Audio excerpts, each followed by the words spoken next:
नमस्कार दोस्तों, स्वागत है आपका हमारे चैनल स्टडी फॉर रॉयल में। मैं हूं आपका दोस्त और इस चैनल का होस्ट। आज हम लोग करेंट अफेयर देखेंगे 1 साल का। इस बुक का नाम है उत्कर्ष, जो गौरव सर हैं उन्होंने निकाला है। करेंट अफेयर वार्षिकांक है 2022, जो जनवरी 2022 से दिसंबर 2022 है।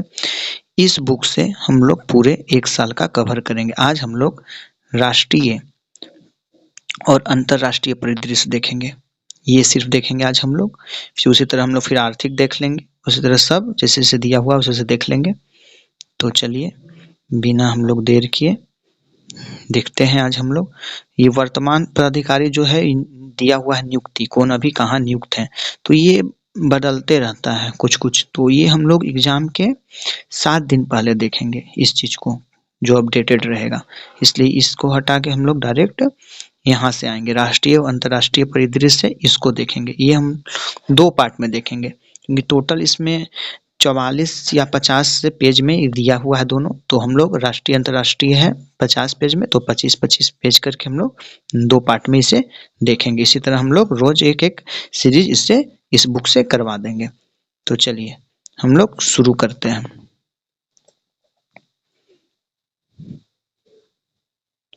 तो पहला क्वेश्चन है, देखिए लिख रहा है मेजर ध्यानचंद खेल विश्वविद्यालय कहाँ बना। तो बोल रहा है प्रधानमंत्री नरेंद्र मोदी द्वारा मेरठ में, याद रखना है मेरठ उत्तर प्रदेश में मेजर ध्यानचंद खेल विश्वविद्यालय की आधारशिला रखी गई। तो पहला क्वेश्चन ये बन सकता है कि मेजर ध्यानचंद विश्वविद्यालय कौन सा विश्वविद्यालय है, तो खेल विश्वविद्यालय है, ठीक है। दूसरा क्वेश्चन ये हो सकता है कि इसका आधारशिला किसके द्वारा रखा गया, तो प्रधानमंत्री के द्वारा रखा गया। तीसरा ये हो सकता है ये कहाँ पे है, तो ये मेरठ उत्तर प्रदेश में है, ठीक है। 29 अगस्त को क्या मनाया जाता है, मेजर ध्यानचंद जी का जन्म हुआ था, इसी अवसर पर राष्ट्रीय खेल दिवस मनाया जाता है। दूसरा, पहला पेपरलेस उच्च न्यायालय कौन बना, तो ये बना केरल उच्च न्यायालय। बस सिंपल सा है, केरल उच्च न्यायालय पहला पेपरलेस उच्च न्यायालय बना। इसका उद्घाटन कौन किए हैं, अभी जस्टिस DY चंद्रचूड़ ने किया है। अब वर्तमान में कितना उच्च न्यायालय है, तो 25 उच्च न्यायालय है। थर्ड क्वेश्चन पे आते हैं, विश्व की सबसे लंबी train railway metro rail line कहाँ मतलब चली, तो सीधे याद रखना चीन के संघाई प्रांत में, चीन के संघाई प्रांत में है, जो कितना है 831 किलोमीटर है। विश्व भर में सबसे लंबा मेट्रो नेटवर्क बना हुआ है और संघाई चीन की यांगजी नदी के दक्षिण मुहाने पर स्थित है। ये सब इतना इंपॉर्टेंट है, सभी इतना याद रखना। विश्व की सबसे लंबी मेट्रो ट्रेन लाइन चीन के संघाई प्रांत में। भारत का पहला LPG धुआं मुक्त राज्य कौन बन गया है, तो केंद्र सरकार की उज्ज्वला और प्रदेश सरकार की गृहिणी सुविधा योजना, मतलब वहाँ की सरकार जो है सरकार वो चलाई है क्या, गृहिणी सुविधा योजना, और केंद्र सरकार की उज्ज्वला योजना। ये दोनों के कारण ही हिमाचल प्रदेश भारत का पहला LPG युक्त और धुआं मुक्त राज्य बन गया है। अब पहला रेबीज मुक्त राज्य कौन है, गोवा, और पहला हर घर जल प्रमाणित राज्य कौन हो गया है, ये भी गोवा हो गया है। तो ये भी इसको जरा सा याद रख लेना चाहिए हम लोग को। चलो नेक्स्ट में आते हैं, हार्थफुलनेस इंटरनेशनल योग अकेडमी कहाँ खोला गया, तो हैदराबाद तेलंगाना में।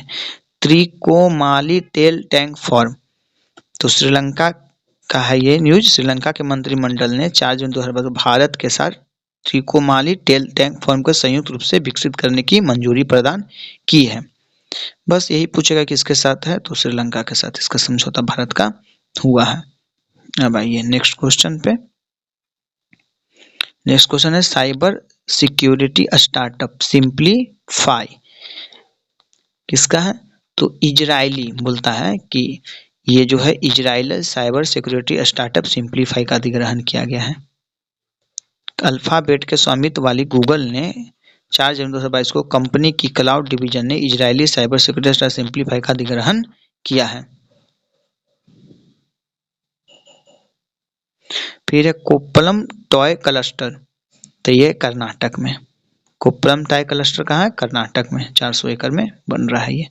अंतर्राष्ट्रीय सौर गठबंधन का देख लीजिए, भारत और फ्रांस का संयुक्त ये गठबंधन था, और अभी इसमें बोल रहा है कि 5 जनवरी 2022 को एंटीगुआ बारमूडा अंतर्राष्ट्रीय सौर संगठन में शामिल होने वाले 102वां देश बन गए हैं।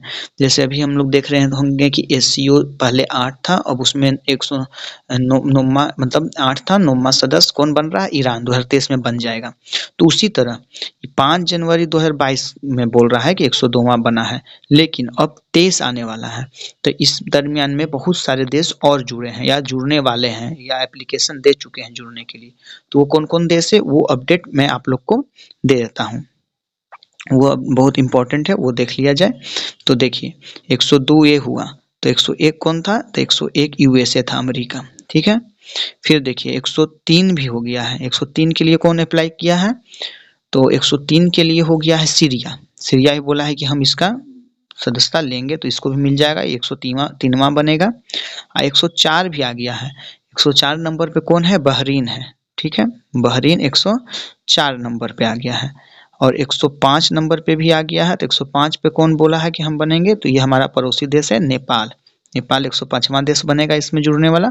106 नंबर पे है जो नॉर्वे है। ये पूरी तरह से अपडेटेड है, इसको आप लोग ध्यान रखिएगा। तो देखिए 101 से शुरू कीजिए, यूएसए 102 हो गया, जो इसमें दिया हुआ है एंटीगुआ और बरमूडा, ठीक है। देखिए यहाँ पे दिया हुआ है एंटीगुआ और बरमूडा, 102 हो गया। फिर 103 में सीरिया हो जाता है, 104 में बहरीन, 105 में नेपाल, 106 में नॉर्वे। ये अभी तक का पूरा अपडेट है जो मैंने बताया, वही इसमें दिया हुआ है। इसमें दिया हुआ है सिर्फ इसका 102वां देश का, मैंने 106 तक बता दिया आपको, ठीक है। और इसमें बोल रहा है कि संयुक्त राज्य का 101 बना था और 2015 में कॉप 21 के समय इसका शुरुआत किया गया था, जो अंतर सरकारी संगठन है। और इसी ने one sun one world one grid OSOWOG को लागू किया था।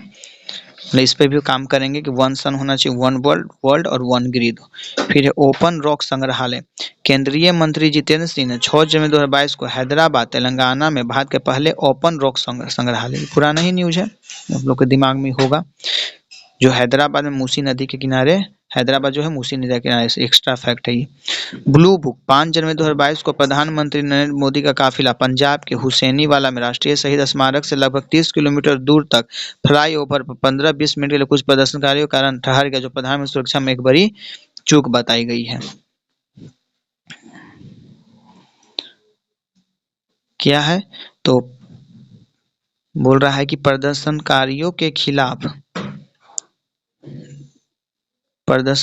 खिलाफ खुफिया इनपुट मिलने के बावजूद पंजाब पुलिस ने ब्लू बुक नियमों का पालन नहीं किया था। एक ब्लू बुक गाइडलाइन होता है जिसके तहत कोई भी अगर आते हैं वीवीआईपी, तो उसके अनुसार उनको सुरक्षा दी जाती है, लेकिन उसका इन लोग अनदेखी किया पंजाब पुलिस लोग। तो इसी के लिए इंदु मल्होत्रा, याद होगा कि आप देखिए इंदु मल्होत्रा कमेटी बना था, जो 5 सदस्यीय समिति था, और इसमें सेवानिवृत्त न्यायाधीश का एक टीम था। तो इस तरह ये जांच के लिए बना था कि मोदी के जो सुरक्षा में चूक हुआ है उसके लिए बना गया था। फिर गृह मंत्रालय ने अपना अलग बनाया था और पंजाब सरकार ने अपना बनाया था। टोटल 3 कमेटी बना था इसमें, तो वही है।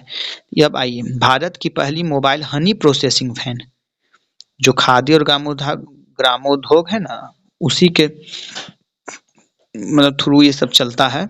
जो भी है हनी प्रोसेसिंग का यूनिट जहाँ लगाना रहता है, सब खादी और ग्रामोद्योग के अंतर्गत आता है। तो उसी आयोग के अध्यक्ष जो हैं अभी विनय कुमार सक्सेना ने, उन्होंने उत्तर प्रदेश के गाजियाबाद जिले के सिरोरा गांव में भारत की पहली mobile honey processing van launch की है। तो ये तीनों याद रखना होगा, कुछ भी दे सकता है बीपीएससी। उत्तर प्रदेश के गाजियाबाद जिले के सिरोरा गाँव में। एक्स्ट्रा फैक्ट देख लीजिए, खादी और ग्रामोद्योग आयोग अधिनियम 1956 के तहत स्थापित एक वैधानिक निकाय है, ठीक है। और बोल रहा खादी और ग्रामोद्योग आयोग के नवनियुक्त अध्यक्ष भी मनोज कुमार हैं, और जो एमएसएमई के अधीन कार्य करता है। फिर आके आते हैं हम लोग, जनरल बिपिन रावत सैनिक स्कूल खोला गया है। तो ये स्कूल कहाँ खोला गया है, ये सिर्फ देख लीजिए। तो कह रहा है ये योगी जो हैं आदित्यनाथ, यूपी के मुख्यमंत्री, उन्होंने ये सैनिक स्कूल खोलने की घोषणा कहाँ की है? मैनपुरी में। देखिए मैनपुरी जनपद में खुलेगा ये, ठीक है। जो तमिलनाडु के कुन्नूर के पास हेलीकॉप्टर दुर्घटना हो गया था, उसी में इनकी मौत हो गई थी। पद्म भूषण मिला 2022 में, ये इम्पोर्टेंट हो सकता है। 26 जनवरी अभी आएगा तो फिर सबको मिल जाएगा पद्म भूषण विभूषण, पर ये पिछला साल वाला है, 2022 वाला है, क्योंकि 1 साल का लेके हम लोग को चलना होता है, तो इसको भी ध्यान में रखना है। चलिए नेक्स्ट क्वेश्चन पे आते हैं हम लोग। नेक्स्ट क्या दिया है, सीडीएस। तो बोल रहा है रक्षा मंत्रालय ने चीफ ऑफ डिफेंस स्टाफ के लिए सेवानिवृत्त सेवा दोनों अध्यक्ष की नियुक्ति संबंधी 3 रक्षा बलों के नियमों में संशोधन हेतु एक गजट अधिसूचना जारी की है। इसमें कहा गया है कि तीनों सैन्य बलों के नियमों में बदलाव किया, जिसके तहत तीनों सेनाओं में 62 वर्ष से कम आयु के लेफ्टिनेंट जनरल या जनरल स्तर के सेवारत या सेवानिवृत्त अधिकारी को सीडीएस नियुक्त किया जा सकता है। मतलब 62 वर्ष से कम जो रहेंगे वो उसको बना दिया जाएगा, तीनों सेनाओं में से जो भी उसको सीडीएस बना जाएगा। तो वर्तमान में अभी कौन है, chief of defence staff lieutenant general Anil Chauhan, इसको याद रख लेना है।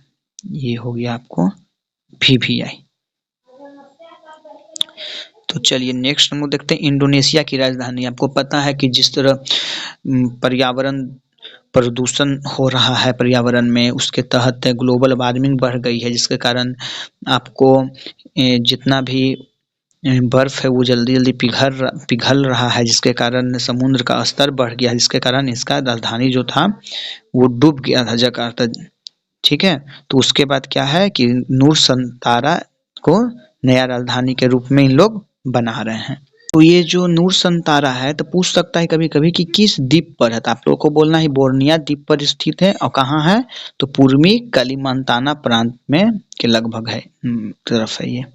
ठीक है, फिर आ रहा है आगे एंटोनोवा 225 मरिया, क्या है ये, तो सीधे बोलना है यूक्रेन रूस युद्ध में विश्व का सबसे बड़ा कार्गो विमान है। सबसे बड़ा क्या है, कार्गो विमान है एंटोनोवा 225 मारिया। बस यूक्रेनी भाषा में इसका सपना होता है। प्रधानमंत्री संग्रहालय 14 अप्रैल 2022 को नई दिल्ली में प्रधानमंत्री मोदी द्वारा प्रधानमंत्री संग्रहालय का उद्घाटन किया गया। इस संग्रहालय को नेहरू संग्रहालय भवन के नाम से भी जाना जाता था। ये हो गया। नेक्स्ट क्वेश्चन हम लोग आते हैं, विश्व का सबसे बड़ा राष्ट्रीय ध्वज मतलब कहाँ लगा, तो ये जैसलमेर राजस्थान में लगा है। भारत पाकिस्तान के सीमा पर जो बोलता है लगा है, जो लोंगेवाला में खादी के कपड़े से बना, खादी से कपड़े से बना सबसे लंबा है, बड़ा है, तो यही बना है जैसलमेर राजस्थान में। चलिए अब नेक्स्ट क्वेश्चन पे आते हैं हम लोग। बोल रहा है कि लोंगेवाला भारत पाकिस्तान के भी 1971 में ऐतिहासिक लड़ाई का केंद्र स्थल रहा था। ये जगह का नाम है। यहाँ पर जो 225 फीट लंबा 150 फीट चौड़ा बना है। और राष्ट्रीय ध्वज को कब अपनाया गया था, 22 जुलाई 1947 में। ये याद रख सकते हैं फैक्ट, बाकी ये 225 150 ये उतना जरूरी नहीं है। नेक्स्ट क्वेश्चन, पहला ग्राफीन नवाचार केंद्र कहाँ खोला गया, तो सीधे याद रखिए डिजिटल यूनिवर्सिटी केरल। ठीक है, बस इसके आगे और कुछ नहीं याद रखना। मंत्रालय देख सकते हैं इलेक्ट्रॉनिक्स और सूचना, क्योंकि डिजिटल यूनिवर्सिटी केरल में खुला है तो इलेक्ट्रॉनिक सूचना प्रौद्योगिकी तो आ जाएगा अपने आप। कभी कभी ये यहाँ पर इस तरह से इंटरलिंकिंग कर सकते हैं हम लोग। पहली पैरा बैडमिंटन एकेडमी कहाँ खोला गया है, जो दिव्यांग होते हैं उन लोग के लिए पैरा लगा रहता है शब्द, वही बैडमिंटन एकेडमी खोला गया है। तो भारत का पहला ही खुला है, कहाँ, तो लखनऊ उत्तर प्रदेश में। ठीक है, नेक्स्ट हम लोग आते हैं राष्ट्रीय स्टार्टअप दिवस। मोदी ने घोषणा किया था ना 16 जनवरी को हम लोग मनाएंगे राष्ट्रीय स्टार्टअप दिवस मनाया जाएगा। ठीक है, भारत का पहला नैपकिन मुक्त गांव कौन है, ये हम लोग को पूछ रहा है। तो केरल के राज्यपाल आरिफ मोहम्मद खान ने एर्नाकुलम जिले के एक छोटे से गांव कुबलंगी को भारत का पहला नैपकिन मुक्त गांव घोषित किया गया है। तो कुबलंगी जो है, कुबलंगी वो गांव है जो केरल में है, एर्नाकुलम जिले में है। वो भारत का पहला नैपकिन मुक्त गांव घोषित हो गया है। ये पहला वाला ये सब बहुत इम्पोर्टेंट होता है, लेकिन आप लोग देखिएगा कि प्रीवियस से जो एग्जाम हुआ 67 का री एग्जाम, तो उसमें ऐसा क्वेश्चन नहीं पूछा है, मतलब कोई पहला ये सब ऐसा नहीं पूछा है। लेकिन हम लोग को देख के जाना है, पहला बड़ा ये सब जरा सा याद रखना है।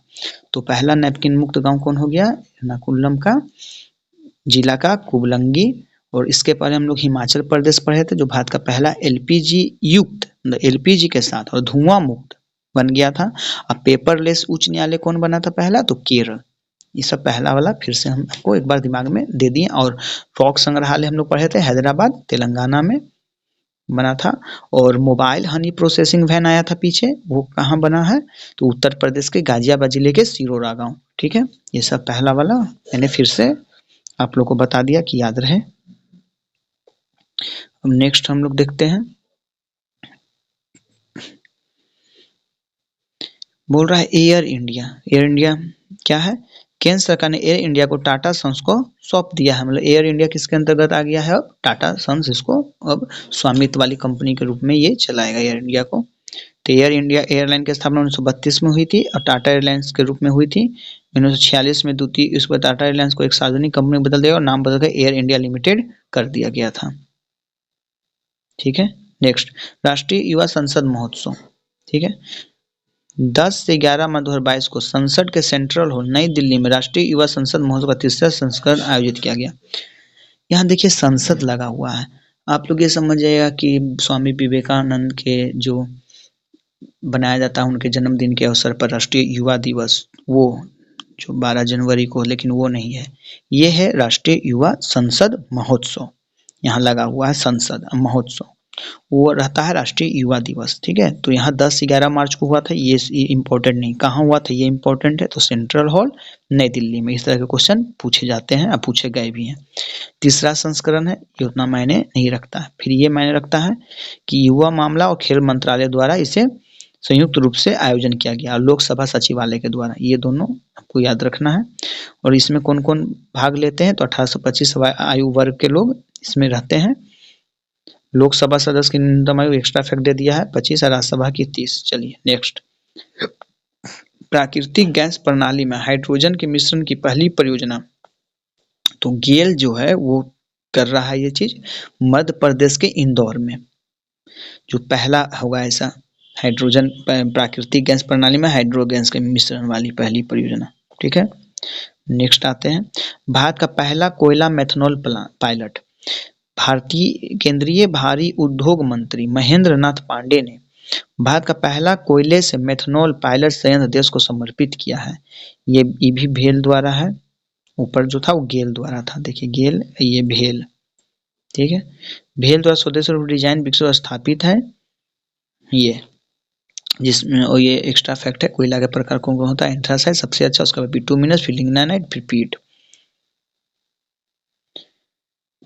चलिए नेक्स्ट में आते हैं हम लोग, महात्मा गांधी के नाम पर मेट्रो स्टेशन का नाम कहाँ पर है, तो बोल रहा है कि प्रधानमंत्री नरेंद्र मोदी और मॉरिशस के प्रधानमंत्री परविंद्र कुमार जगन्नाथ ने 20 जनवरी 2022 को संयुक्त रूप से मॉरिशस में सामाजिक आवास इकाई परियोजना का उद्घाटन किया। किसका उद्घाटन किया, सामाजिक आवास इकाई परियोजना का।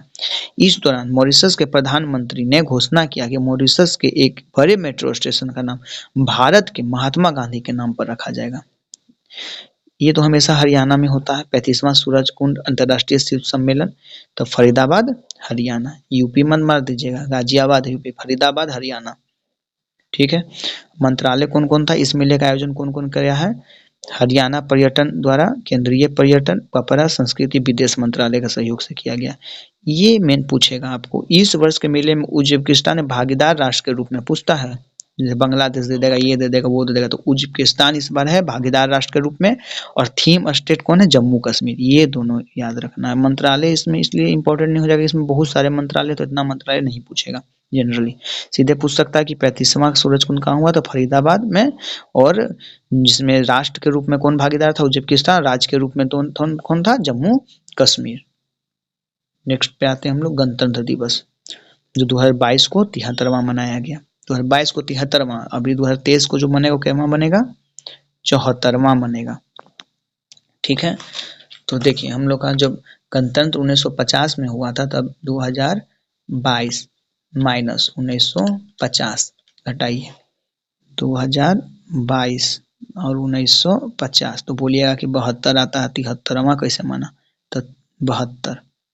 ठीक है, घटेगा 72, तो एक जुड़ जाता है इस सब में, क्योंकि हम लोग 73वां प्रवेश कर रहे हैं, तो वो गणतंत्र दिवस मनाना शुरू हुआ, कंप्लीट हो गया। तो क्वेश्चन ऐसा दो तरह से पूछ सकता है कि 2022 में भारत मतलब 72 पूरा कर लिया, हम लोग 73वां में घुस गए, तो कौन सेलिब्रेट किए? 73वां सेलिब्रेट किए। अब 22 अब 72वां पूर्ण तरह से समाप्त हो गया, तो वो देख लेना पड़ता है कि क्वेश्चन पूछने की प्रकृति और प्रवृत्ति क्या है, उस अनुसार होता है। ठीक है, चलिए, तो इसलिए 73वां ही हो जाएगा। 74वां कौन हो जाएगा? 2023 वाला, जो 26 जनवरी को अभी आने वाला है, हो जाएगा 74वां। ठीक है, नेक्स्ट आते हैं।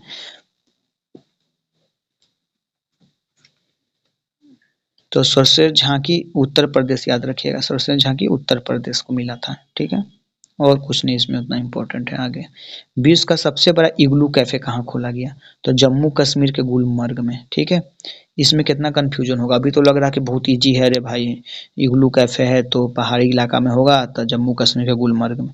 लेकिन इसी समय दे देगा लेह, ऑप्शन दे देगा लद्दाख, दे देगा जम्मू कश्मीर, दे देगा हिमाचल, दे देगा, इस तरह दे सकता है। असम के आगे लगा देगा गुलमर्ग, मतलब जम्मू कश्मीर का गुलमर्ग है कि लद्दाख में गुलमर्ग है, तो यहाँ पे कंफ्यूजन हो जाएगा, तो इसको ध्यान दे देना है। अभी लग रहा है इजी, लेकिन ये सब क्वेश्चन फंसाता है एग्जाम में। तो ये हो जाएगा जम्मू कश्मीर के गुलमर्ग में, जम्मू कश्मीर के गुलमर्ग में। ठीक है, इससे पहले सबसे बड़ा कैफे स्विट्जरलैंड में था, उसके बाद यहाँ बना है। एस्किमो जनजाति के बर्फ के घर को इग्लू कहते हैं। Artificial slalom course, Madhya Pradesh के भोपाल शहर में भारत का पहला आर्टिफिशियल सलालम कोर्स बनने जा रहा है। इसमें Olympic, Asian games, world championship, बड़े आयोजन आर्टिफिशियल सलालम कोर्स पर ही होते हैं। होशंगाबाद में शायद इसका हो रहा है कुछ, देखते हैं आगे क्या है। अभी दो नेट्स हैं जो महेश्वर और होशंगाबाद के पास नर्मदा नदी पर बनाए गए, इन्हीं कोर्स में खिलाड़ी अभ्यास करते हैं। National centre of excellence in carbon capture and utilisation, Bharat में कार्बन कैप्चर एंड यूटिलाइजेशन के लिए दो राष्ट्रीय उत्कृष्ट केंद्र स्थापित किए जा रहे हैं, ये दोनों निम्नलिखित हैं। पहला, national centre of excellence in carbon capture and utilisation, भारतीय प्रौद्योगिकी संस्थान बॉम्बे, और national centre in carbon capture and utilisation Jawaharlal Nehru centre of advance scientific research Bengaluru, मतलब एक बेंगलुरु में है, एक बॉम्बे में है।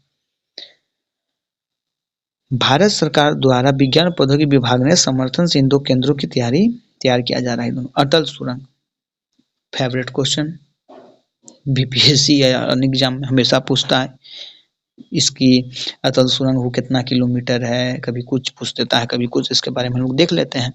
पहला है कि अटल सुरंग को आधिकारिक तौर पर वर्ल्ड बुक ऑफ रिकॉर्ड्स में दर्ज कर लिया गया। किस लिए? क्योंकि 10,000 फीट से अधिक की ऊंचाई पर स्थित विश्व की सबसे लंबी राजमार्ग सुरंग के रूप में प्रमाणित किया गया है। ठीक है, स्टेट हाईवे के रूप में राजमार्ग सुरंग है। ठीक है, हाँ, जो सुरंग है वो विश्व की सबसे लंबी है कि 10,000 फीट की ऊंचाई पर। ठीक है, इसमें आ गया इसका नाम। फिर पूछ है ये कि वर्ल्ड बुक ऑफ रिकॉर्ड से यूनाइटेड किंगडम का एक संगठन है जो प्राथमिकता के साथ वैश्विक असाधारण रिकॉर्ड को सूचीबद्ध और सत्यापित करता है। भारत में भी इसका कार्यालय है, ऑफिस, जो कहाँ पे है? गुरुग्राम में है।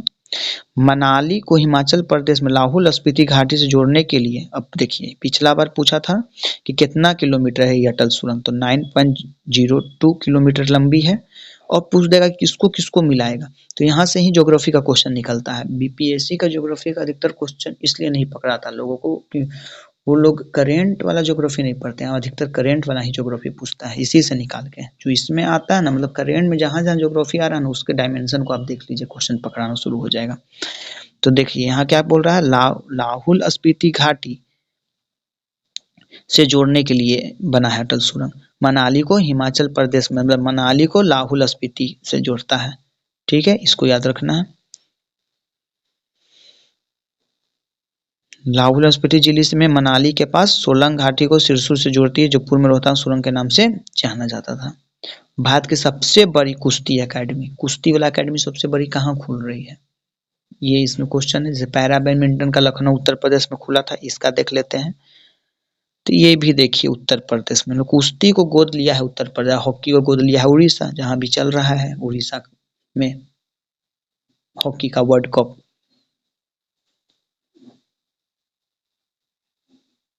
उत्तर प्रदेश ने कुश्ती खेल को गोद लिया है, उड़ीसा उसी तरह हॉकी का। लेकिन ये बोल रहा है भारत की सबसे बड़ी कुश्ती अकेडमी कहाँ खोल रहा है, तो किशनगंज, ये नहीं याद रख लीजिएगा, किशनगंज बिहार वाला, दिल्ली में भी है किशनगंज जगह, ठीक है। तो वहीं अत्याधुनिक कुश्ती अकेडमी स्थापित करने की मंजूरी दे दी गई है। जैसे समस्तीपुर जो पूसा था वही ओरिजिनल पूसा था, ठीक है, जो अंग्रेज के समय ही 1923 के लगभग उसका स्थापना हुआ था, जो कृषि से रिलेटेड साइंटिफिक खोज करती थी और बहुत अच्छा भी कर रही थी। लेकिन आपको याद होगा 1938 में बिहार में बहुत भारी भूकंप आया था, खासकर उत्तर बिहार के बहुत सारे क्षेत्र में बहुत ज़्यादा हानि हुई थी, जिसमें राजेंद्र प्रसाद ने बढ़ चढ़ कर हिस्सा लिया था, बहुत लोगों को हेल्प किए थे। तो उसी के बाद क्या किया गया कि उसको राजेंद्र राजेंद्र प्रसाद के नाम से राजेंद्र कृषि विश्वविद्यालय नाम रख दिया गया।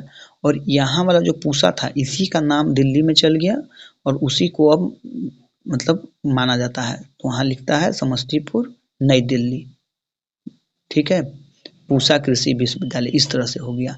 उसी तरह किशनगंज जो है दिल्ली में, वहाँ पे कुश्ती अकेडमी खुला है और कुश्ती को गोद लिया है उत्तर प्रदेश और हॉकी को गोद लिया है उड़ीसा सरकार, ठीक है। अब ओलंपिक के इतिहास में कुश्ती में कौन कौन भारत पदक जीता है ये सब दे दिया है, कोई मतलब नहीं है क्योंकि कोई 2022 से रिलेटेड नहीं है, तो इसको देखना जरूरी नहीं है। अब हम लोग नेक्स्ट पे आते हैं पेज में, दौड़ गठन 2022 क्या है।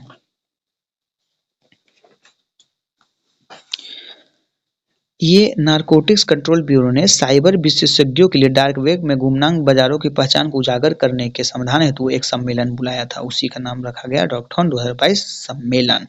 वाटर टैक्सी सेवा, ठीक है, मुंबई में शायद ही होगा, देख लीजिए।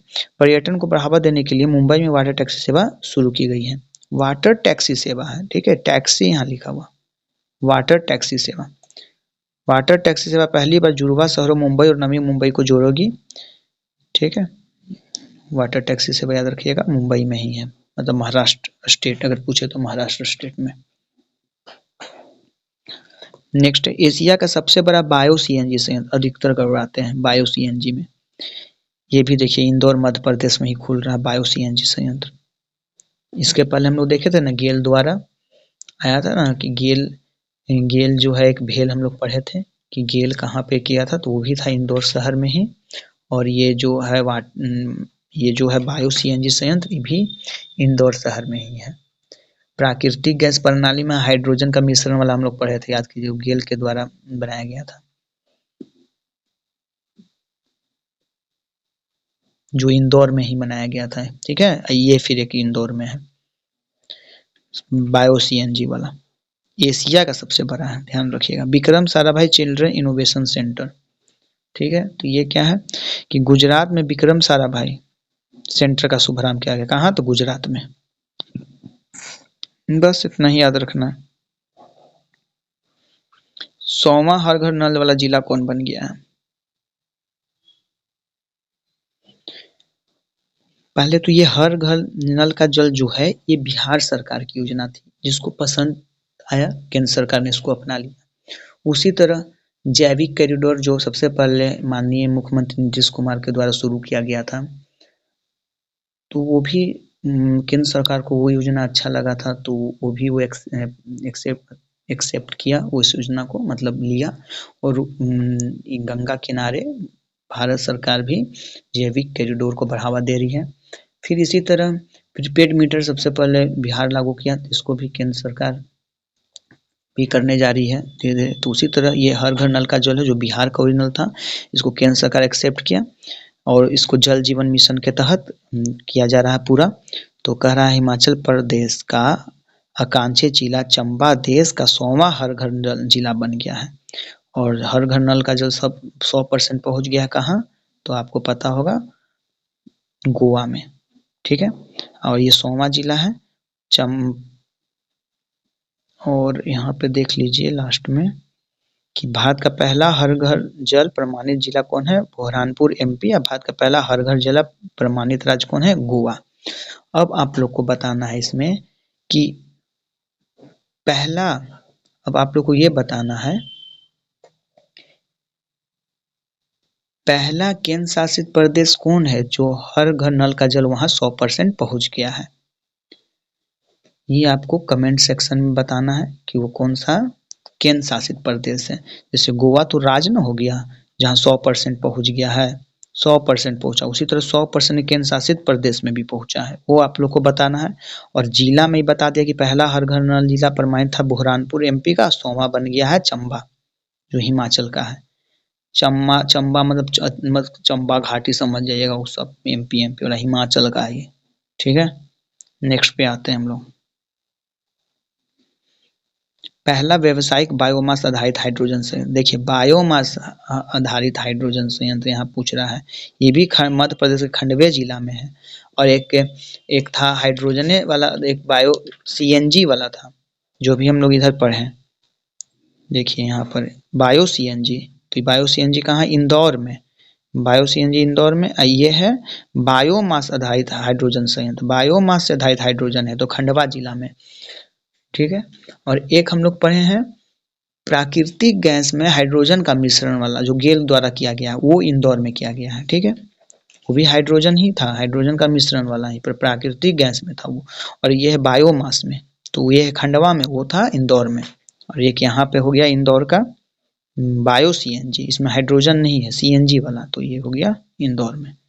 ठीक है, यही सब जरा इसके लिए गलती हो जाता है अगर वहाँ पे कंसंट्रेट नहीं रहा दिमाग तो यही कहा जाता है कि आप साल भर या कभी भी साल भर से पढ़ रहे हो या 6 महीना से पढ़ रहे हो, कितना भी परिश्रम कर रहे हो, वो तो मायने रखता ही है, लेकिन वो उतना मायने नहीं रखता जितना मायने वो 2 घंटा रखता है जब आप एग्जाम सेंटर में बैठे हो। वो 2 घंटा आप किस तरह रिएक्ट कर रहे हो, किस तरह आपका दिमाग काम कर रहा है, कितना आप कॉन्सेंट्रेट हो, किस तरह आप सोच पा रहे हो, कितना शांत दिमाग से एकाग्रता रूप से आप वहाँ पे डील कर रहे हो क्वेश्चन को, वो मायने रखता है। साल भर भरा पढ़ा हुआ कोई मायने रखता है, वहाँ क्या परफॉर्मेंस आप कर रहे हैं वो मायने है। अगर वो 2 घंटा जिस विद्यार्थी का दिमाग सही से काम कर गया उसका रिजल्ट हो जाएगा। और वो दिमाग कब काम करेगा, जब आप इस तरह का तोड़ के पढ़िएगा। जैसे यहाँ बायोमास हाइड्रोजन संयंत्र है, पीछे हम लोग लिख पढ़े हैं प्राकृतिक गैस में हाइड्रोजन संयंत्र जो गिर द्वारा किया गया था, वो इंदौर में था, ये खंडवा में है। एक बायो सीएनजी है, वो भी इंदौर में। तो यहाँ लोग देखेंगे सीधे कि अरे हाइड्रोजन संयंत्र पूछा थी, बायोमास भूल जाएंगे, सीधे मार देंगे इंदौर, गलत हो जाएगा। ये सब ध्यान देना पड़ता है। दुर्गा तेल कुआं कहाँ पे है भाई, तो वेदांता समूह की कंपनी द्वारा केयर्स ऑयल एंड गैस ने राजस्थान के बाड़मेर जिला में तेल की खोज की है। बस बाड़मेर जिला में, राजस्थान में। क्या निकाल रहा है क्या नहीं, उसे दुर्गा नाम दिया गया है, ये सब उतना इम्पोर्टेंट नहीं। नेवा जो है तो ये हो गया राष्ट्रीय ई विधानसभा। ठीक है, लागू करने वाला पहला राज्य कौन बना, तो नागालैंड। ठीक है, जो पूरी तरह पेपरलेस देश की पहली विधानसभा है। नागालैंड के मुख्यमंत्री नेफ्यू रियो है। वहाँ विधानसभा सीट कितना, 60। ये याद रखिए, कभी भी पूछ देता है नॉर्थ ईस्ट का कि कितना है, तो 60 है इसका। और ये नेगेटिव जनसंख्या वृद्धि दर करने वाला राज्य भी है। तो नेवा जो है ये तो नागालैंड ने शुरू किया ही है। ठीक है, मतलब विधानसभा अपना इलेक्ट्रॉनिक, ये हिमाचल प्रदेश में शुरू किया है। ठीक है, और इसके बाद बिहार भी शुरू किया है। ठीक है, पर पहला नागालैंड है। तो जैसे बोलेगा कि बिहार किससे एक्सेप्ट किया, मतलब एक होगा ना कि हाँ भाई उसको देखकर बिहार लिया अपने पास, तो वो हिमाचल प्रदेश से लिया। बिहार का जो नीवा है वो किस से लिया है, बिहार हिमाचल प्रदेश से। मतलब एक होता है ना कि हमारे बहुत सारे सीनियर हैं, कोई पहले पास हुए बने एसडीएम या डीएसपी, कोई बाद में बने, तो लेकिन हम किसको देखकर आगे बढ़े, किससे हम अपने आप को कॉन्फिडेंस मिला, या कौन हमारे ऊपर काम किया, किससे हम हमेशा पूछते रहें, किसके टच में रहें, तो उस तरह का बात हो जाता है। तो बिहार जो लिया एचपी से, लेकिन सबसे पहला नागालैंड है, यह ध्यान रखिएगा। बिहार में भी हुआ है, हिमाचल प्रदेश भी नेवा के साथ चल रहा है। नेक्स्ट, भारत का पहला डिजिटल वाटर डेटा बैंक पूछ रहा है ये, तो कौन हो जाएगा, तो कर्नाटक सरकार द्वारा भारत का पहला digital water data bank aquarium खोला, लॉन्च किया गया है, मछली घर एक्वेरियम। ठीक है, कहाँ, कर्नाटक सरकार द्वारा भारत का पहला digital water data bank aquarium. चलिए अब नेक्स्ट क्वेश्चन पे आते हैं। राजस्थान में अफ्रीका को बोमा तकनीक क्या है, तो इसके अंदर देखते हैं क्या लिखता है।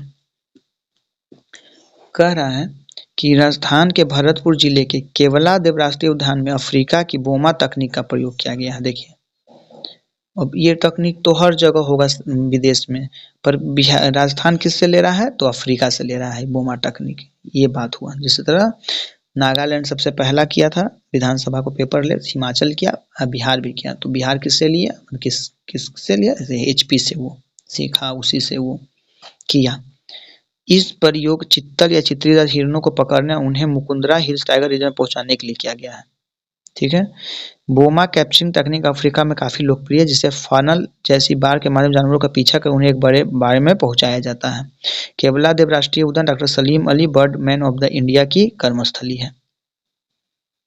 बर्ड मैन ऑफ इंडिया किनको कहा जाता था, सलीम अली को।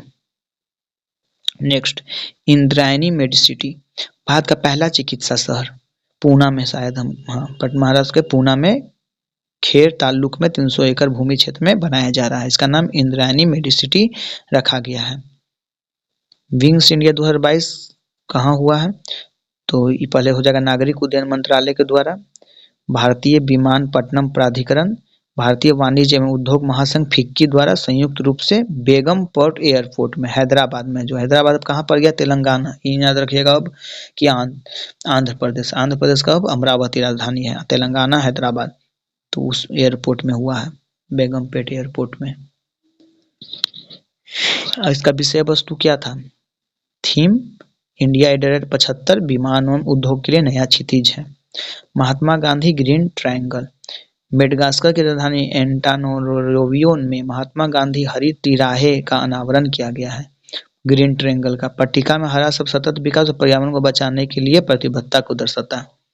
सतत विकास का मतलब हो गया कि हमें ऐसा विकास करना है कि हमारे आने वाले पीढ़ी भी उस विकास में सहयोग दें। ये ना कि हम लोग पानी का अंधाधुंध यूज कर लिए, आने वाले जो जनरेशन वहाँ पानी बचा ही नहीं, उसके लिए भी वो चीज़ बचा रहना चाहिए। ये कहने का मतलब समावेशी विकास, सतत विकास, ये सब चलता है वर्ड, इसलिए हिंदी मीडियम के लिए बहुत टफ हो जाता है हर चीज़। तो यहाँ पे कह रहा है कि महात्मा गांधी का ग्रीन ट्रायंगल कहाँ खोला गया, तो मेडगास्कर की राजधानी में खोला गया। इस तरह पूछा था कि एक स्टेशन बोल रहा था कि हम मेट्रो स्टेशन का एक बड़ा बड़ा स्टेशन महात्मा गांधी के नाम पे कर देंगे, अभी मैंने पीछे ही बताया था। तो कौन था, मॉरिशस। ठीक है। तो चलिए, क्वेश्चन मैंने पूछा था कमेंट सेक्शन में देने के लिए आपको कि 100% कौन है केंद्र शासित प्रदेश जो हर घर नल का जल पहुंच गया है, तो मैं बता देता हूँ, वो पुडुचेरी हो गया है। ठीक है। नेक्स्ट क्वेश्चन पे आते हैं, हनुमान जी का 108 प्रतिमा, ये भी कहीं राजस्थान में शायद, हमको जहाँ तक याद, देखते हैं कहाँ पे है। प्रधानमंत्री मोदी ने हनुमान जयंती के अवसर पर बापू केशवानंद जी के आश्रम में गुजरात के मोरबी में भगवान हनुमान जी की 108 प्रतिमा का अनावरण किया। कहाँ किया गया है, प्रधानमंत्री मोदी द्वारा गुजरात के मोरबी में, याद रखिएगा। हमें ये मत समझिएगा कि ये विश्व का या भारत का या एशिया का सबसे बड़ा है, ये नहीं पूछ रहा, सिर्फ पूछ रहा है कि अभी हनुमान जी का 108 फीट की प्रतिमा का अनावरण कहाँ किया। भारत में देखा जाए तो 175 फीट तक का हनुमान जी का मूर्ति है। तो दो तरह का क्वेश्चन पूछता है, तो सबसे ऊंचाई पर स्थित हनुमान जी का मूर्ति कहाँ है, एक पूछ सकता है कि सबसे बड़ा कहाँ है। तो ऊंचाई पर स्थित हो जाएगा, हिमाचल प्रदेश में है, जो सबसे ऊंचा नहीं है लेकिन सबसे ज्यादा ऊंचाई पर स्थित है, क्योंकि वो ऊंचा एरिया है ना, तो समुद्र से ज्यादा ऊंचाई पर स्थित है। तो इस तरह सबसे ऊंचाई पर स्थित पूछेगा, तो हिमाचल प्रदेश वाला सबसे ऊंचा अगर पूछ देगा, जैसे कितना फीट लंबा वाला सबसे ऊंचा टाइप का, तो वो हो जाएगा आपको आंध्र प्रदेश का। ठीक है। मोरबी की मूर्ति पश्चिम में स्थापित की गई है, तीसरी प्रतिमा दक्षिण में तमिलनाडु रामेश्वरम में स्थित की जाएगी। इस तरह पश्चिम बंगाल पूर्व में अंतिम प्रतिमा स्थापित की जाएगी। मतलब कैसे शंकराचार्य 4 गो मठ बनाए थे, पूरा पश्चिम उत्तर दक्षिण। उसी तरह हनुमान जी के 4 धाम परियोजना के तहत देश के चारों भागों में, चारों दिशा में हनुमान जी का मूर्ति बन रहा था। 2010 में सबसे पहले हिमाचल प्रदेश के शिमला में उत्तर में किया गया था, दक्षिण में फिर रामेश्वरम में स्थापित की जाएगी, और अभी पश्चिम में हो गया है तीसरा प्रतिमा जो मोरबी में है, और फिर एक तरह पश्चिम बंगाल में सबसे अंतिम प्रतिमा स्थापित कर दी जाएगी। ठीक है।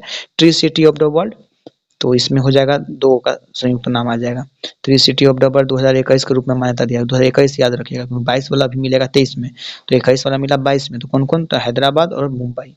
ठीक है। पिछला बार सिर्फ 1 था, अभी जो 2 हो गया है 20 वाला में, तो 20 का याद रखना, 21 याद रखना, तो हैदराबाद और मुंबई में।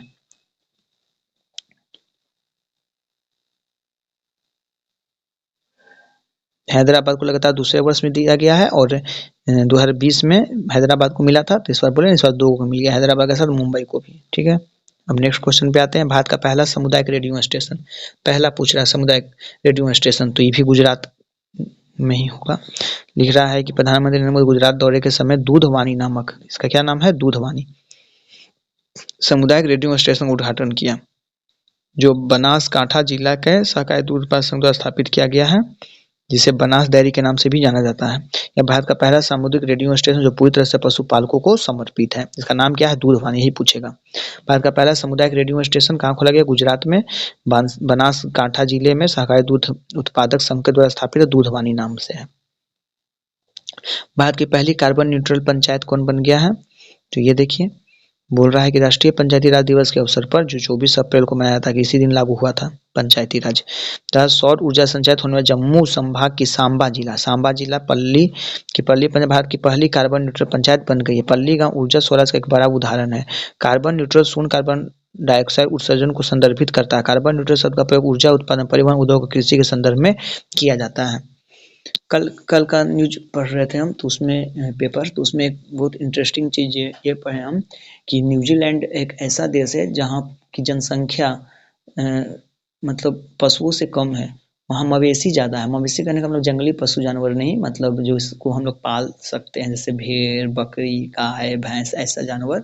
तो ऐसे जानवरों की संख्या वहाँ ज़्यादा है।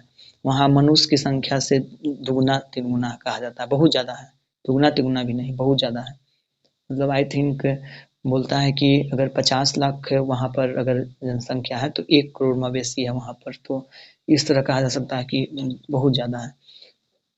तो वहाँ पर क्या वो पहला ऐसा देश बन गया, जैसे आप लोग को पता होगा इक्वाडोर एक है जो जंगली जानवरों को कानूनी मान्यता दिया था ना, तो उसी तरह मवेशियों से टैक्स लेगा वो, कार्बन टैक्स। कार्बन टैक्स क्यों लेगा भाई, अब क्या ऐसा करता है जिससे कार्बन की मात्रा बढ़ जाती है अब वायुमंडल में।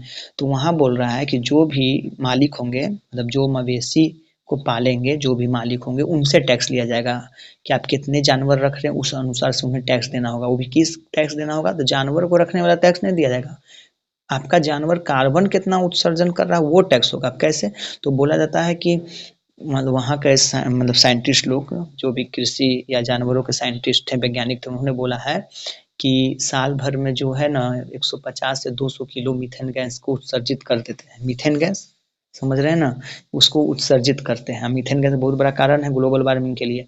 कौन, जानवर। कब, जब वो डकार लेते हैं, ठीक है, डकार लेते हैं तो वो उतना साल भर में, जब साल भर में उतना किलो, हम उस सब का भी टारगेट है कि 2030 तक शून्य कार्बन उत्सर्जन करना है। तो उसके लिए सबसे भारी दिक्कत उन लोग को वही है कि मवेशी के द्वारा ही उन लोग को ज़्यादा पर्यावरण जो है वो दूषित हो जाता है। तो बहुत इंटरेस्टिंग न्यूज़ था, तो सोचें कि आप लोग के साथ शेयर कर दें। नेक्स्ट, आर्ट पार्क, देश के पहले आर्टिफिशियल इंटेलिजेंस और robotics technology park art park का बेंगलुरु में उद्घाटन किया गया है, जो आईआईसीसी जो संस्थान है बेंगलुरु द्वारा उसके द्वारा स्थापित किया गया है। और आईआईसीसी देखिएगा कि ये हमेशा जो टॉप 500 रैंक निकलता है, तो MIT होता है फर्स्ट में, ऑक्सफोर्ड का भी चल जाता है टॉप 3 में, तो उसी तरह भारत का अगर प्रथम रहेगा तो IISc बेंगलोर ही हमेशा रिप्रेजेंट करता है, या फिर मद्रास वाला करता है। तो ठीक है, कभी कभी मुंबई दिल्ली भी आ जाता है, ऐसा बात नहीं है। तो यही IISc बेंगलोर द्वारा स्थापित किया गया आर्ट पार्क, कहाँ, बेंगलोर में। तो चलिए हम लोग अब नेक्स्ट पे आते हैं। भारत को संयुक्त राष्ट्र आर्थिक और सामाजिक परिषद के 4 प्रमुख निकायों के लिए चुना गया है, समझ जाइए। अप्रैल 2022 में भारत को संयुक्त राष्ट्र आर्थिक और सामाजिक परिषद के 4 प्रमुख निकायों के लिए चुना गया। किसके किसके लिए, तो इस सबका रिप्रेजेंट करेगा भारत। सामाजिक विकास आयोग का, गैर सरकारी संगठन समिति का, विकास के लिए विज्ञान एवं प्रौद्योगिकी आयोग का, आर्थिक सामाजिक और सांस्कृतिक अधिकारों की समिति का। इसके अतिरिक्त भी प्रीति शरण आर्थिक सामाजिक और सांस्कृतिक अधिकारों की समिति संयुक्त राष्ट्र में भारत में स्थायी मिशन हेतु फिर से चुनी गई हैं। दिसंबर 2018 में वरिष्ठ भारतीय राजनयिक प्रीति शरण को संयुक्त राष्ट्र की आर्थिक सामाजिक और सांस्कृतिक अधिकारों की समिति पर एशियाई प्रशांत सीट के लिए निर्विरोध चुना गया था। संयुक्त आर्थिक और सामाजिक परिषद की संख्या भी वर्तमान में 54 है। अभी रुचिका कंबोजना है यूएन में भारत की स्थायी प्रतिनिधि। TS के स्मृति को हटा के वो भी याद रखिएगा। मानव तस्करी रोधी प्रकोष्ठ, 2 अप्रैल 2022 को राष्ट्रीय महिला आयोग ने मानव तस्करी रोधी प्रकोष्ठ की शुरुआत की है। ठीक है, कौन किया है मानव तस्करी रोधी प्रकोष्ठ का, तो महिला आयोग द्वारा। इसलिए कि मानव तस्करी होता है ना, बच्चे को तस्कर करके उन्हें हाथ पैर तोड़ कर बैठा देते हैं, क्योंकि जानते हैं कि बच्चे उससे बैठे रहेंगे तो बहुत सारे लोग देंगे पैसा, का दिन भर में 100 भी आता है या 500 भी आ गया तो महीना समझ जाइए कितना हो जाता है, 15,000 चल जाता है। तो इसलिए जब बच्चे आप लोग के सामने कुछ मांगने हैं, उसे पैसा कभी मत दीजिए, सामान दे दीजिए कि चल भाई तू 500 किलो वाला ही फल क्यों ना खरीद तू वही खा खरीद के, पैसा कभी नहीं दीजिएगा। इससे मनोबल बढ़ेगा किसका, वो उन असामाजिक तत्वों का जो इस रैकेट को चलाते हैं। उन्हें लगा कि अरे भाई सब पैसा दे रहा है इसको देख के या बच्चा को देख के, तो बच्चे को पकड़ पकड़ ला के मानव तस्करी और बढ़ा देंगे। तो उससे अच्छा है कि आप बोलिए कि चल भाई तू बिस्कुट ले ले, तू चॉकलेट ले ले, तू कुछ खरीद, हम पैसा नहीं देंगे, तो गुपचुप खा ले, इडली खा ले, डोसा खा ले, जो खाना खा ले हम खिला देते हैं, लेकिन पैसा नहीं। ये ध्यान रखिएगा आप लोग, आप लोग का इमोशनल से मतलब भावना में अगर आ जाइएगा तो उससे भी मानव तस्करी को बहुत बढ़ावा मिलता है। चलिए नेक्स्ट क्वेश्चन पे आते हैं। आपदा रोधी अवसंरचना गठबंधन, मेडागास्कर आपदा रोधी अवसंरचना संगठन शामिल होने वाला 30वां देश बन गया है। ठीक है, प्रधानमंत्री को संयुक्त राष्ट्र जलवायु कार्रवाई शिखर सम्मेलन में भाषण के दौरान सीडीआई का शुभारंभ किया गया था। इसका उद्देश्य सतत विकास के समर्थन में जलवायु और आपदा जोखिमों के लिए नई और मौजूदा बुनियादी ढांचा प्रणाली अनुकूलता को बढ़ावा देना है। इसमें 30 सदस्य देश और 60 संगठन शामिल हैं। 7 संगठन, संगठन का मतलब समझ रहे हैं, जैसे यूरोपीय संघ एक संगठन हो गया, नाटो हो गया, एससीओ हो गया, बिम्स्टेक हो गया, तो इस तरह इसको संगठन कहेंगे। 30 सदस्य देश है और 7 संगठन है। तो ये सब हम नाम लिए तो ये मत समझिए कि ये इसमें संगठन शामिल है, मतलब इसमें 7 संगठन हो, कोई भी संगठन हो सकता है।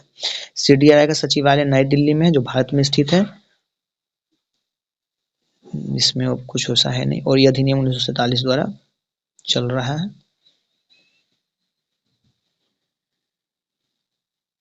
और इसे 2019 में न्यूयॉर्क में संयुक्त राष्ट्र जलवायु कार्यकारी शिखर सम्मेलन में इसे स्थापित किया गया था। 6 अंतर्राष्ट्रीय संगठन, 2 निजी क्षेत्रीय संगठन सीडीआई शामिल है। इसके स्थापना के बाद 31 देश आ गए। ये सब छोड़िए, सब इम्पोर्टेंट नहीं, सिर्फ मेडागास्कर 30वां रूप में जुड़ा ये है। रेडियो अक्ष, तो देखिए एक दूधवानी का नाम हम लोग सुने थे जो गुजरात में, अब ये देखिए रेडियो अक्ष तो ये होगा पुणे में। देखिएगा दृष्टिबाधित लोगों के लिए भारत का पहला रेडियो चैनल नागपुर में लॉन्च किया गया है। तो वही नागपुर कहाँ हो गया, महाराष्ट्र में। ठीक है, इसका नाम रेडियो अक्ष रखा गया है। इसको मोदी ने उद्घाटन किया, इन्हें मान लीजिए कि इसको भी मोदी ने किया है। ब्लाइंड रिलीफ एसोसिएशन नागपुर और समृद्धि विकास अनुसंधान मंडल द्वारा लॉन्च किया गया है। यह चैनल नागपुर में विभिन्न इंटरनेट रेडियो प्लेटफॉर्म पर मुफ्त उपलब्ध होगा। सक्षम द्वारा लॉन्च है ये। WHO global centre for traditional medicine, Narendra Modi ने गुजरात के कहाँ, जामनगर में WHO global centre of traditional medicine का उद्घाटन किया। इसे आयुष मंत्रालय के द्वारा स्थापित किया गया। यह विश्व में पारंपरिक चिकित्सा के लिए पहला एकमात्र वैश्विक आउटपोस्ट केंद्र होगा। WHO का स्थापना हुआ था 7 अप्रैल 1948 में, मुख्यालय जेनेवा, भारत इसी समय से इसका सदस्य देश बन गया है। महानिदेशक टेड्रोस अडनोम। भारत की सबसे ऊंची सुरंग, अब देखिए जितना भी आप देखिएगा इंटरनेशनल बॉर्डर पे जो भी रोड बनता है, सुरंग बनता है, सब बीआरओ बनाता है, सीमा सड़क संगठन। ठीक है, 16,580 फीट की ऊंचाई मौजूदा सिकुला डर्रे पर विश्व की सबसे ऊंचा सुरंग का निर्माण किया गया है। अब देखिए सिर्फ सुरंग है, तो आप बोलिएगा कि आपने बताया था अभी थोड़ा देर पहले कि गिनीज बुक ऑफ वर्ल्ड में अटल सुरंग का नाम आ गया है। वो 10,000 फीट की ऊंचाई पर बनने वाला सबसे बड़ा सुरंग, मतलब सबसे ऊंचा में सुरंग है स्थापित। लेकिन वो कौन सुरंग था, राजमार्ग, याद रखिएगा, राजमार्ग सुरंग था वो। ठीक है, आप देखिएगा राजमार्ग सुरंग लिखा होगा, सबसे ऊंचाई पर स्थित, मतलब रोड का सुरंग बोल रहा है, उससे वाहन जाता होगा, स्टेट हाईवे है, नेशनल हाईवे जुड़ता है, मतलब उस तरह का वो सुरंग है जिसको गिनीज बुक ऑफ वर्ल्ड में शामिल किया गया है। जो 10,000 ही फुट के ऊंचाई पर है, लेकिन उसको शामिल किया गया, वो राजमार्ग सुरंग था। ठीक है, आप लोग इसका PDF भी मैं दे दूंगा अपने चैनल पे, और मैं अपने चैनल का लिंक भी इस YouTube वीडियो के डिस्क्रिप्शन में डाल दूंगा, वहाँ से आप उससे ज्वाइन कर सकते हैं, जहाँ पे आपको लगातार PDF दी जाती है जो आपके एग्जामिनेशन के लिए बहुत ही हेल्पफुल साबित होगी। और सारे PDF फ्री रहते हैं, कोई पेड नहीं है। और एक ग्रुप और है जहाँ पे 68वीं स्टडी स्टडी फॉर रॉयल के नाम से रहेगा एक आपको चैनल, जिसमें आपको पीडीएफ प्रोवाइड किया जाएगा। एक है ग्रुप, तो उस ग्रुप में हम लोग क्रैश कोर्स टाइप का चलाते हैं कि आपको कम समय में पीपीएससी का तैयारी जल्दी से हो जाए। वहाँ पे कोई क्लास नहीं होती है कि आपको क्लास बताई जाती है, सिर्फ आपको डेली का टारगेट दे दिया जाता है कि इतना आपको इस बुक से पढ़ना है। मतलब जो पढ़े हुए हैं पहले से उसकी बहुत ईजी है, उस मंच पे आके अपने आप को रिवाइज करते रहना। और जो फ्रेशर है उनके लिए ज़्यादा दिक्कत हो जाएगा, लेकिन वो दे दिया जाता है टारगेट कि आपको इस बुक से घटना चक्र से इतना इतना लेसन तक इतना दिन में पढ़ लेना है। सेल्फ स्टडी ग्रुप एक है, तो दोनों का लिंक मैं दे दूंगा और इसका पीडीएफ भी मैं दे दूंगा, वहां से भी आप देख सकते हैं। तो यहाँ देखिए ये क्या कह रहा है सिर्फ कि 16,580 फीट की ऊंचाई पर मौजूद सिकुला दर्रा पर विश्व की सबसे ऊंचा सुरंग, सबसे ऊंचा सड़क सुरंग राजमार्ग सुरंग नहीं लिख रहा है, सिर्फ सुरंग है, ठीक है। ये भी कहाँ है, सिकुला सुरंग की लंबाई 4.25 किलोमीटर है और उसका कितना था 9.02 किलोमीटर सुरंग था, सबसे लंबा था वो, ठीक है। जो हिमाचल प्रदेश के लद्दाख की जास्कर घाटी से जोड़ेगा, हिमाचल प्रदेश को लद्दाख से जोड़ेगा कौन घाटी से, जास्कर घाटी से। और वो अटल सुरंग नाम रख दिया था उसको, तो उसमें मनाली था और लाहौल स्पीति था, ठीक है। इस महत्वाकांक्षी परियोजना क्रियान्वित करने के लिए केंद्र सरकार द्वारा प्रोजेक्ट योजना की स्थापना की गई। इसका याद रखिएगा, ये लंबाई 4.25 ये है इसका मेन याद रखने का, 4.25 वो था 9.02 तो उसका रिकॉर्ड में बुक नाम दर्ज था कि सबसे 10,000 फीट से अधिक की ऊंचाई पर स्थित विश्व की सबसे लंबी राजमार्ग सुरंग के रूप में, सबसे लंबा 9.02 किलोमीटर था, ठीक है। ये ओसा नहीं, सिर्फ सबसे ऊंचाई पर स्थित सुरंग है, सिर्फ सिंपल, ठीक है। इसको याद रखना, वो राजमार्ग सुरंग था सबसे लंबा 9.02। तो चलिए हम लोग नेक्स्ट क्वेश्चन पे आते हैं। आप लोग समझ गए होंगे, इस तरह पढ़ना जरूरी नहीं है, किस तरह आप दोनों को इंटरलिंकिंग करते हैं, पिछला क्वेश्चन को अगला क्वेश्चन उस तरह का मिलता है उसको। जैसे हमने बताया आपको कि खांडवा में भी एक खुला है हाइड्रोजन का रिलेटेड, हाइड्रोजन देखिएगा मार दीजिएगा कभी, एक हाइड्रोजन से रिलेटेड था आपको इंदौर में भी। तो इंदौर वाला जो था वो प्राकृतिक गैस में मिश्रण में था, ठीक है, जो मैंने बताया था। और खंडवा जो था वो प्राकृतिक गैस में बायोमास में हाइड्रोजन था। एक बायोमास का सीएनजी था जो भी आपको इंदौर में ही था, ठीक है। तो इस तरह से तोड़ के बताने का कोशिश करता हूँ कि आप लोग को इजीली समझ में आए डिफरेंस, और खुद से भी अगर आप कभी पढ़ें तो आपको इजीली समझ में आए, नहीं तो आप इस वीडियो को भी देख सकते हैं 1.5 में या 1.25 में कि आपको समझ में आए। सिख गुरु तेग बहादुर का 400वां प्रकाश वर्ष समारोह 21 अप्रैल 2022 को प्रधानमंत्री मोदी ने 9वें सिख गुरु तेग बहादुर के 400वें प्रकाश पर्व समारोह के अवसर पर लाल किले से राष्ट्र को संबोधित किया था। बोला जाता है कि औरंगजेब जो है 1675 में इनको फांसी देने का आदेश जारी कर दिया था। लाल किले को उसी के याद में लाल किले को गुरु तेग बहादुर का आयोजन स्थल के रूप में चुना गया।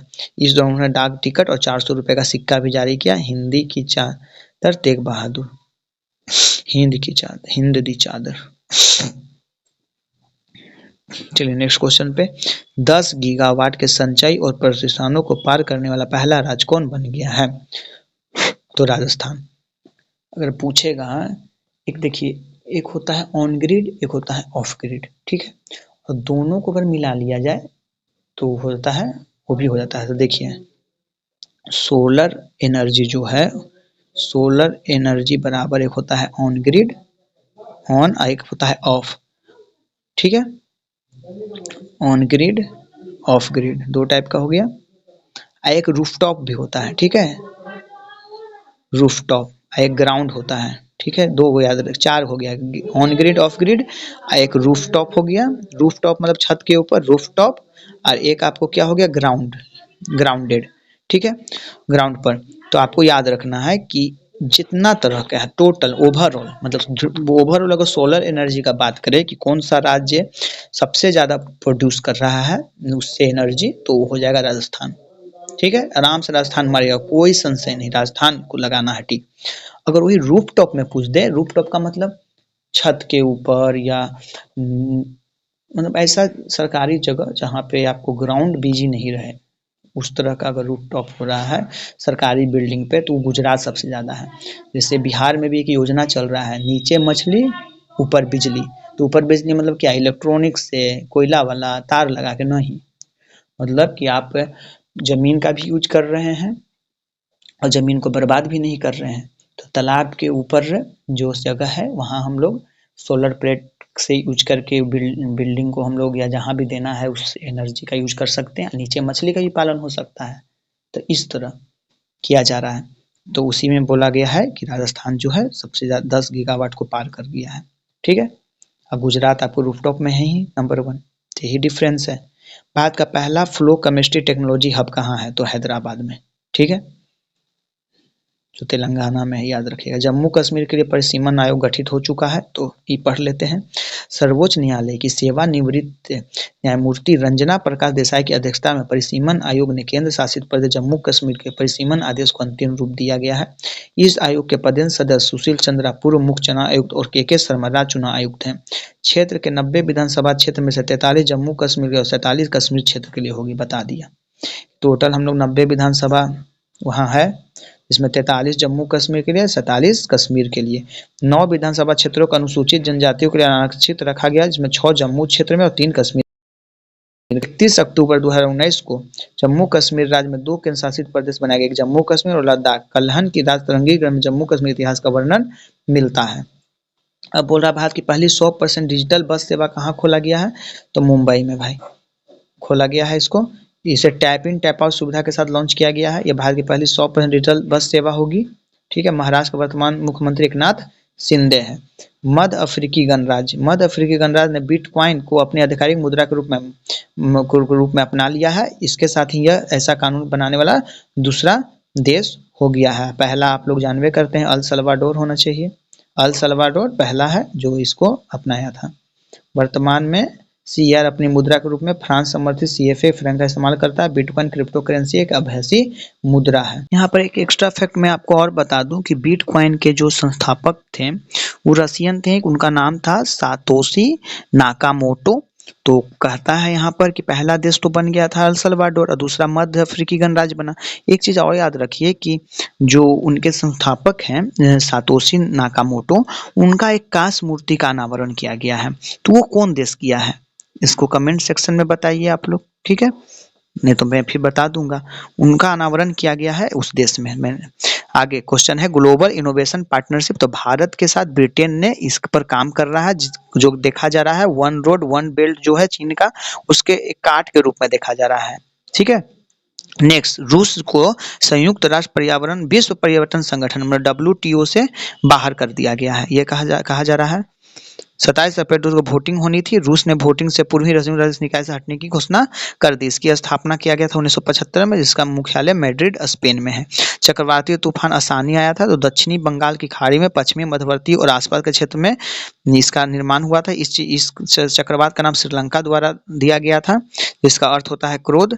ठीक है, भारत में आने वाले चक्रवात थे तौकते, यास, निसर्ग और अफवान। अभी आया है ये आसानी, जो तौकते म्यांमार आवाज निकालने में छिपकली के रूप में जाना जाता था।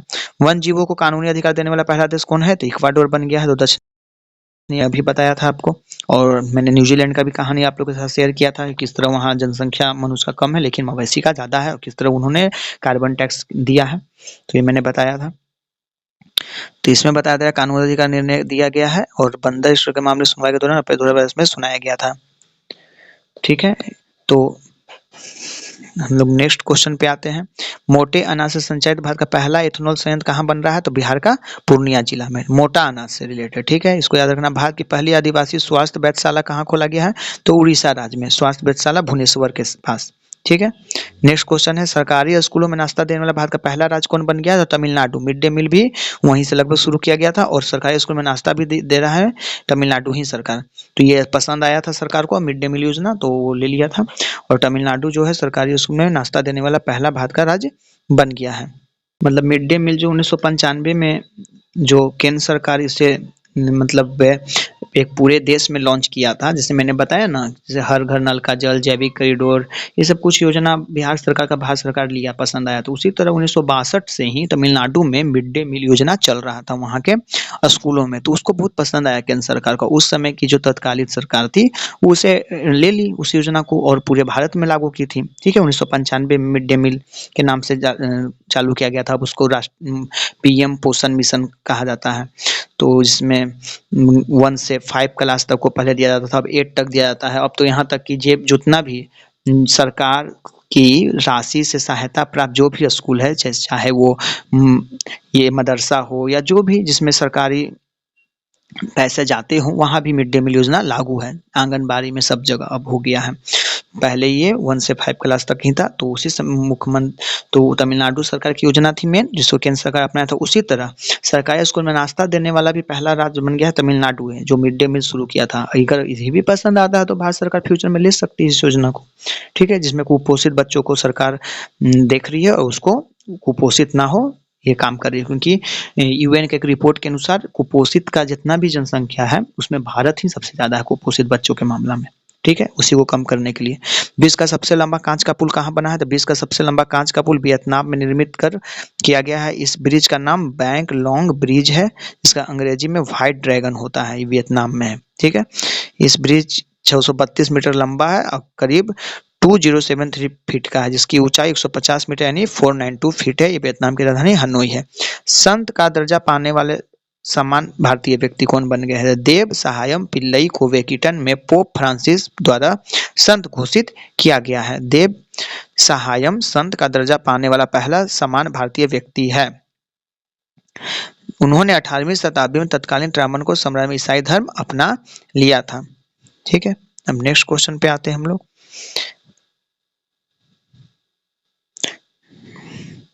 बोल रहा है 13 मई 2022 को स्काई ब्रिज 721 नाम से विश्व के सबसे लंबे पैडल यात्री सस्पेंशन पुल को चेक गणराज्य के एक पर्वतीय रिसोर्ट में जनता के लिए खोल दिया गया था।